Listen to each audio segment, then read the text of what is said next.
Hello and welcome to our tutorial. This is our last class before Christmas. This is just a few notes. I was going to do something nice and simple. So I'm going to take this image here and we're going to open it up in GIMP. And we'll just close that there. So we're going to go File and Open. And there's our image there. So we're going to go Open. And here it is. So we're going to do a couple of little things here just to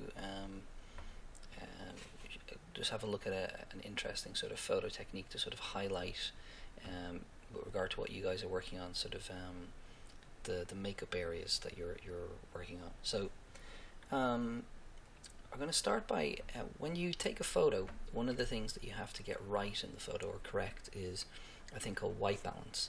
And white balance is basically the colors, so to get the colors right. And if you can imagine, if you're indoors and you take a photo and you've got the lights on in your kitchen or something, you might have quite an orange photo. And if you're in a very, very bright sunny day and you're outdoors, you might get quite a blue photo.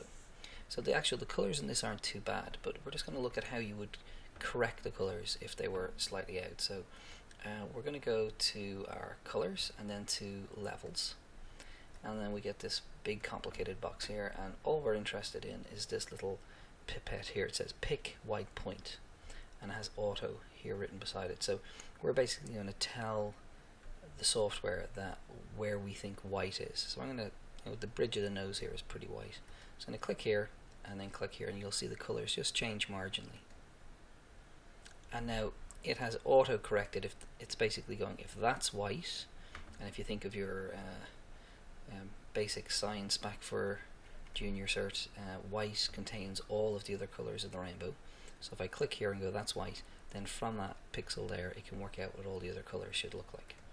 So the first thing we've done is we sort of auto corrected the colors, and then the next thing we're going to do is we're going to pick an area, and now I'm going to pick the kind of the front kind of face area here, and I'm going to keep that as color, and I'm going to make everything else black and white, kind of like if you all seen the film Schindler's List, where there's a girl walking around in a red coat and everything else around her is black and white. So I'm going to go up here to this little tool here. It says Scissors Select. I'm going to click on that, and I've turned on Feather Edge so we don't get a hard straight line, and I've turned it all the way up to 100 here. And now I'm just going to click around. Now it's going to try and kind of snap to certain areas, which is kind of good. So it means that it'll find sort of the outline of this face for us, and go up here, and then we'll join it to there. And when I'm happy with it, I can add in an extra piece if I want, if it's not quite the area I want to select. So basically I'm going to keep this area here in color, and the rest of the image in black and white. So now that I've got my area selected, I'm going to hit the Enter key on the keyboard, and now it has made its selection. Now if we were to change things now, and the tool we're going to use is called Hue and Saturation, what we actually have selected is the bit we want to keep. So if I reduce what's called the saturation, which is the amount of color, if I bring that back, you can see this is turned into black and white. So I'm going to hit cancel there. So what we're going to do is we're going to invert the selection. So I actually want to select what's outside of this image. So I'm going to go select, invert, and now instead of the inside bit being selected, it's the outside. And then we'll go back to that same, so you can go tools, color tools, and hue and saturation, or just straight color and then hue saturation. That's two ways to get to the same thing. And we have this window here. So now I can just slowly bring this back, and I can do it subtly. So I've taken out most of the color, and I'm just making this sort of punchy. So we'll hit OK with that, and then we'll zoom out to see what it looks like. So now these colors are very punchy and kind of high, like very noticeable, compared to the slightly kind of pastel subdued colors in the background. Or we can make it a bit more extreme if we want. We can go back and go hue saturation and desaturate it further towards black and white. And that way when you're creating it, and now we can go select None.